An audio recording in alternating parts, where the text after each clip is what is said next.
When I was 3 years old, my parents got divorced. That really tore my heart in half. When my mom remarried, when I was 10 or 11, I went from being an only child to one of 6 kids eventually. Really lonely and not invited to talk about my feelings. That was really painful.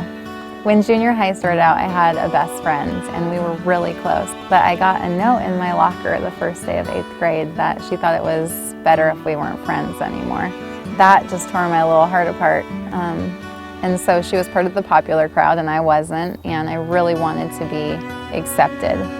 So I started dating a guy who was already in high school.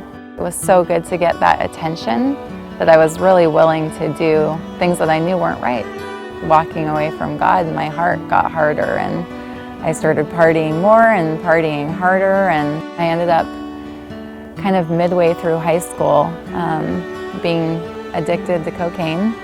And by the time I was 18, I had had 2 abortions. And I was really broken at that point. I had lost a huge sense of who I was. I was about 23 and I was laying in bed one night and just everything kind of came crashing in on me. There was just all this loss in my life. I was talking with a friend's dad and he invited me to go to an early morning prayer meeting at his church. I was scared of going back to church because I was kind of afraid God was going to take my fun away. And there's things about the world that are fun, that were really fun for me, you know? I love dancing. I love going to parties. I never knew that church people had such great parties. God just spoke so clearly to me that morning through the pastor. He said, there has never been a moment in your life when you haven't been loved by the Lord.